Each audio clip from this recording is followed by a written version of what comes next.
Hello everyone, সবাই অবশ্যই ভালো আছেন। তো আমার ভিডিও থাম্বনেল দেখে অবশ্যই বুঝে গেছেন যে ভিডিওটা কিসের হতে চলেছে। তো সবার প্রথমে আমি বলবো, যারা ভিডিওটা দেখছেন তারা অবশ্যই সাবস্ক্রাইব করবেন, পাশে থাকবেন যাতে আমি আরও ভালো ভালো ভিডিও তৈরি করতে পারি। আর আপনাদের যেটা যেটা প্রয়োজন সেটা আমার কমেন্ট বক্সে লিখবেন, তাহলে আমি নতুন নতুন ভিডিও তৈরি করব সেই অনুযায়ী। তো যাই হোক, তো যেটা বলতে যাচ্ছিলাম সেটা হলো, আপনারা যারা নতুন নতুন যারা গেট বর্ডার দিয়ে যারা ভারতে প্রবেশ করতে চাচ্ছেন তাদের জন্য এই ভিডিওটা। তো অবশ্যই পুরো ভিডিওটা দেখবেন, তাছাড়া বুঝতে পারবেন না। তো যারা নতুন গেট বর্ডার দিয়ে ইন্ডিয়াতে ঢুকতে যাচ্ছেন তাদের জন্য বলছি, ভাই, ইন্ডিয়াতে ঢোকার আগে অনেক দালাল আপনাকে ধরবে। তো আপনারা তাদের অনেক কিছু বোঝাতে চেষ্টা করে, কিন্তু তা যদি আপনি কাজগুলো নিজে করেন অনেক ইজি। ইন্ডিয়াতে ঢোকা অনেক ইজি। সবাই মনে করে যে অনেক হয়তো বা কঠিন হ্যান ত্যান, কিন্তু অনেক সহজ ইন্ডিয়াতে ঢোকা। তো প্রথমে আপনি দেখা যাচ্ছে গেটে গেলেন, গেট বর্ডারে গিয়ে বাংলাদেশ বর্ডারে প্রবেশ করবেন। তখন আপনাকে কিছুই না, শুধুমাত্র একটা ইমিগ্রেশন ফর্ম পূরণ করতে হবে। তো ইমিগ্রেশন ফর্ম কীভাবে পূরণ করবেন আর কী কী থাকে, এটা আমি নেক্সট নতুন একটা ভিডিও তৈরি করব। তো এখন আপনাকে প্রথমে ইমিগ্রেশন ফর্মটা পূরণ করতে হবে, ফিল আপ করে আপনার পাসপোর্ট সহ ইমিগ্রেশন ফর্ম। আর আপনারা তো আগেই জেনে যাবেন যে ট্রাভেল ট্যাক্সের বিষয়টা। তো আপনারা যদি ট্রাভেল ট্যাক্সটা ওখানে গিয়ে দিতে চান তাও দিতে পারবেন, আবার যদি মনে করেন যে না অনলাইনে দিব তাও দিতে পারবেন। তবে আমার সাজেস্ট থাকবে ট্রাভেল ট্যাক্সটা আপনি অনলাইনে দিয়ে যাবেন, অনলাইনে পেমেন্ট করে ট্রাভেল ট্যাক্সটা স্লিপ নিয়ে যাবেন। তো ওই ইমিগ্রেশন ফর্মটা আর ট্রাভেল ট্যাক্স এই দুটা একসাথে পাসপোর্টের মধ্যে নিয়ে ফর্মটা পূরণ করে ইমিগ্রেশন যে অফিসার আছে তার কাছে নিয়ে যাবেন, পাসপোর্ট সহ। নিয়ে যাওয়ার পর সে একটা সিল মেরে দেবে। সেই সিলটা মেরে দেওয়ার পরে ইমিগ্রেশন ফর্মটাও নিয়ে নেবে, আপনাকে হাতে ধরাই দিবে ট্রাভেল ট্যাক্স আর হচ্ছে পাসপোর্টটা। তো সেই পাসপোর্ট নিয়ে যে আপনি দেখবেন ওই ঘরেরই, ওই রুমেরই এক কোণে কাস্টমস আছে। ওখানে জিজ্ঞাসা করে নেবেন যে ওখানে অনেক পুলিশ আছে বা অনেক লোকজন, যে এখানে কাস্টম অফিসটা কোথায়। তো কাস্টম অফিস পাশেই থাকে, তো আপনি কাস্টম অফিসে চলে যাবেন। ওখানে যায় কিছুই না ভাই, আপনার ট্রাভেল ট্যাক্সের 3টা পাতা থাকে, 3টার মধ্যে আপনাকে একটা কেটে দিবে, কেটে সেই ট্রাভেল ট্যাক্সে একটা সিল মেরে দিবে কাস্টম অফিসার। তো ওখানে সিল মেরে দেবে আর 2টা আপনার থেকে নিয়ে নেবে। তো আপনি ওখানে কাস্টম সেরে নিলেন। এরপর কাস্টম সারার পরে আপনি আর কোনো কাজ নেই, আপনি সোজা চলে যাবেন গেট থেকে একটা রাস্তা। তো সোজা রাস্তা গিয়ে যেখানে হচ্ছে চেকপোস্ট আছে, সেই চেকপোস্টে ওখানে গিয়ে আপনাকে চেক করবে। আপনার যতগুলো লাগেজ হোক, ব্যাগ হোক, এগুলো সবগুলো চেক করবে। তো চেক করার পরে ওখানে আর একটা আপনার কাস্টম অফিস আছে। তো কাস্টম অফিস আছে, ওখানে গিয়ে আপনার পাসপোর্টটা আর যে ট্রাভেল ট্যাক্সটা সেটা পাসপোর্টের মধ্যেই রাখবেন। ওখানে জাস্ট আপনি কাস্টম অফিসে ওই ট্রাভেল ট্যাক্সের এক কপি আর পাসপোর্টটা নিয়ে ওখানে দেবেন। ওখানে একটা শুধুমাত্র আপনাকে সিল মারবে, একটা সিল মারার পরে আর কোনো কাজ নেই, আপনি সোজা চলে যাবেন বর্ডারের দিকে। তো ওখানে সোজা গেলে হয়তো বা 1 কিলোমিটার সামনেই আপনার ইন্ডিয়ান যে বর্ডার, বাংলাদেশ ক্রস করলেন যে বর্ডারটা, সোজা গিয়ে ইন্ডিয়ান বর্ডার। তো 1 কিলোমিটার যাওয়ার পরে বর্ডারটা পাবেন। 1 কিলোমিটার যাওয়ার পরে ওখানে আপনাকে প্রথমেই আগে আপনাকে চেক করবে ইন্ডিয়া বর্ডারে ঢোকার আগে। তো সেখানে আপনাকে চেক করবে লাগেজ, এইগুলো ইত্যাদি ইত্যাদি।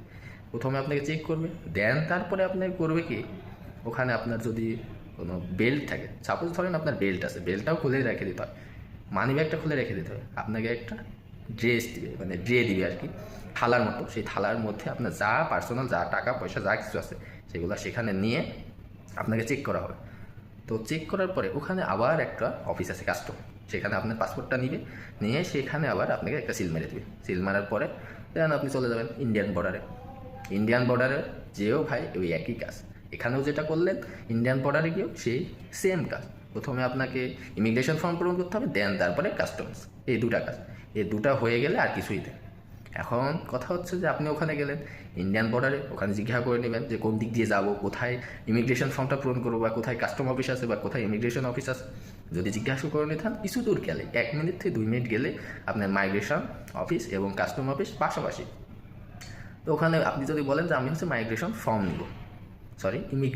নিব, তো ইমিগ্রেশন ফর্মটা নিয়ে আপনাকে সেমভাবে ওখানে যেভাবে করছেন, আর মনে রাখবেন যে পাসপোর্ট অনুযায়ী ইমিগ্রেশন ফর্মটা পূরণ করবেন। আর পাসপোর্টে যে সিগনেচার আছে ইমিগ্রেশন ফর্মে, সেই সেম সিগনেচারটা ইমিগ্রেশন ফর্মে করবেন। তো ওখানে ইমিগ্রেশন ফর্ম পূরণ করার পরে আপনার কিছু না, পাসপোর্ট আর ইমিগ্রেশন ফর্মটা নিয়ে যেতে হবে। নিয়ে সেমভাবে ভাই ওখানে লাইন ধরে, অনেকজন লাইন দাঁড়ায় থাকে।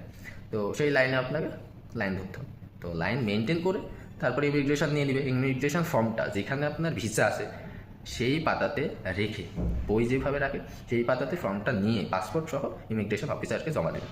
সেখানে ভাই কী করে, সেখানে ভাই ইমিগ্রেশনের ফর্মটা নিয়ে পাসপোর্টটা নিয়ে নেয়, তারপরে আপনাকে এইভাবে দেখে, বলে যে সামনে ছবি তুলতে হবে, মানে এইভাবে আপনাকে দাঁড়াতে হয়, তারপর চোখ একটু এইভাবে তাকাইতে হয়, কারণ ওখানে ক্যামেরা থাকে, সেই ক্যামেরাতে লক্ষ্য করতে থাকে, তারা ফিঙ্গার নেয়, এই যে ফিঙ্গার, এই ফিঙ্গারটা নেবে, তো ফিঙ্গার নেয়। আর দ্বিতীয়ত হচ্ছে স্ক্যান করে, মুখটাকে হচ্ছে স্ক্যান করে, এটাই শেষ। তো এটা করার পরে শেষ, ইমিগ্রেশনও শেষ, পাসপোর্টে একটা সিল দিয়ে দিবে। আর আরেকটা কথা মনে রাখবেন, দেখবেন যে পাসপোর্টে সিলটা যেন সেই তারিখেই থাকে। কোনো মানুষ দেখে কেউ সিলটা অন্য তারিখে হয়ে যায়, দেখা যাচ্ছে 3 তারিখে আমি প্রবেশ করলাম, 4 তারিখে সিল দিয়ে দিছে, বা 2 তারিখে সিল দিয়ে দিছে, সেটা খেয়াল করবেন। যখন সিলটা মারবে, সিলটা দিবে পাসপোর্টের ভিতরে, ভালো করে দেখে নেবেন যে সিলটা কি আজকের সিল না অন্য দিনের সিল, এটা খেয়াল করবেন। তো এটা গেল হচ্ছে ইমিগ্রেশন শেষ, ইন্ডিয়ান বর্ডার। এরপরে আপনি কাস্টম। তো কাস্টম কীভাবে করবেন, কিচ্ছু না ভাই, ওই ইন্ডিয়ান যে গেট দিয়ে যদি যান, তাহলে গেট বর্ডারে ইমিগ্রেশন যে অফিস আছে, অফিসের পেছনে কাস্টম অফিস আছে। তো সেই কাস্টম অফিসে গিয়ে কিছুই না, একটা ফর্ম ফিল আপ করে তাদের দিলে এতটুকু একটা স্লিপ দিবে কাস্টমস। তো সেই স্লিপটা আপনাকে রাখতে হবে, সেটা হারানো যাবে না, কারণ সেই স্লিপ আপনি যদি ট্রেনে যান, বাসে যান, সবাই চেক করবে যে আপনি আসলে কাস্টম করছেন কিনা। কেউ ইমিগ্রেশন শেষ করে বলে যে ভাই আমি তো ইমিগ্রেশন শেষ করে চলে আসছি, কিন্তু ভাই হবে না, ইমিগ্রেশন শেষ করলে হবে, কাস্টম করে তারপরে আপনাকে ইন্ডিয়াতে আপনি যে কোনো জায়গায় প্রবেশ করতে পারেন, তাছাড়া আপনার নট অ্যালাউ। যদি ধরে তাহলে অবস্থা খারাপ। এই জন্য কাস্টম করবেন, তারপরে ইমিগ্রেশন করবেন, তারপরে কাস্টমে এতটুকু একটা স্লিপ দেয়, কাস্টম করার পরে এতটুকু স্লিপ দেয়। ইমিগ্রেশনেও কিচ্ছু দিবে না, জাস্ট সিল দিবে পাসপোর্টে। আর কাস্টম করলে এতটুকু একটা স্লিপ দিবে, সেই স্লিপটা আপনি কাছে রাখতে হবে। আপনি ট্রেনে ওঠেন আর যেখানে ওঠেন, ট্রেনে ওঠার আগেই সবাই চেক করবে, অফিসারগুলো এসে, যে আপনি কাস্টম করছেন। যদি কাস্টম না করে থাকেন তাহলে তারা অনেক ঝামেলা করবে, বললে কাস্টম করে আসেন, তাহলে অনেক ঝামেলা। আবার যদি সময় পার হয়ে যায় তাহলে তো হলোই, আপনাকে আবার বাংলাদেশে পাঠিয়ে দিবে। তো এই হলো মূলত বিষয়, কিছুই না ভাই। দালালকেও কোনো টাকা দিতে হবে না, দালাল তো সাইকেল ধরে, এমন অবস্থা দালাল একদম সাইকেল ধরে। কিন্তু ভাই অনেক ইজি, বিষয়টা হচ্ছে অনেক ইজি, কিচ্ছু না, শুধু 2 জায়গা, বাংলাদেশ বর্ডারে একবার ইমিগ্রেশন করতে হয়, কাস্টম করতে হয়, শেষ। ইন্ডিয়ান বর্ডারে ইমিগ্রেশন, কাস্টম, শেষ। শুধুমাত্র লাইন দাঁড়াতে হয় একটু, তাই। কিন্তু ভাই দালাল ধরলেও যে লাইন, অনেকে বলে যে দালাল ধরলে লাইন দাঁড়াতে হয়, কিন্তু ভাই সব কিন্তু ভুয়া। ওরা জাস্ট ইমিগ্রেশন ফর্মটা আপনাকে পূরণ করে দেয়, যে ইমিগ্রেশন ফর্মটা কেউ পূরণ করতে পারে না, সেই ইমিগ্রেশন ফর্মটা পূরণ করে দেয়। এটাই দালালের কাজ, তারা 100, 500, 50 টাকা এগুলো নিয়ে থাকে। তো কী দরকার ভাই, নিজের পাসপোর্ট নিজেই রাখা ভালো। অন্যের হাতে দিলে তখন পাসপোর্ট যদি হারায় যায় তাহলে আরেক সমস্যা। এই জন্য নিজের পাসপোর্ট নিজেই রাখবেন, কোনো দালালকে কোনো টাকা পয়সা দিবেন না। দিলেও বলবেন যে, যদি আপনাকে চেকে ধরে, বলবেন যে আমার লোক আছে, জাস্ট একটা কথা বলবেন, ওরা সরে যাবে, বলবেন যে আমার লোক আছে, এই একটা কথা বললে শেষ। তো ভিডিওটা এই পর্যন্ত। তো নেক্সট ভিডিও আমি দেখাই দেবো কীভাবে ইমিগ্রেশন ফর্ম পূরণ করতে হয়, হ্যাঁ, 2 জায়গার ইমিগ্রেশন ফর্ম কীভাবে পূরণ করতে হয়, এবং যারা ট্রাভেল ট্যাক্স এখনও কাটতে পারেন না তাদের জন্য ট্রাভেল ট্যাক্সের একটা ভিডিও দিয়ে দেবো, যে অনলাইনে যদি ট্রাভেল ট্যাক্সটা কেটেই রাখতে পারেন তাহলে অনেক ইজি, ওখানে যে কোনো ঝামেলা হবে না। আর ওখানে গিয়ে ট্রাভেল ট্যাক্স কাটতে একটু ঝামেলা, লাইন দিতে হয়, লম্বা লাইন দিতে হয়। তো কী দরকার, অনলাইনে ট্রাভেল ট্যাক্স দিয়ে যাবেন আপনি, বিকাশ, নগদ ইত্যাদি ইত্যাদি। আবার যদি চান সোনালী ব্যাংকেও দিতে পারেন। তো যাই হোক, নেক্সট ভিডিওতে আমি এটা দিব। তো আপনাদের কী কী ভিডিও লাগবে আপনার কমেন্ট বক্সে বলবেন, আমি সেটা অনুযায়ী ভিডিও তৈরি করবো। তো আজ এই পর্যন্ত। তো ভিডিওটা যদি ভালো লাগে অবশ্যই আমাকে লাইক, কমেন্ট এবং সাবস্ক্রাইব করে দিয়ে যাবেন। ভালো থাকবেন।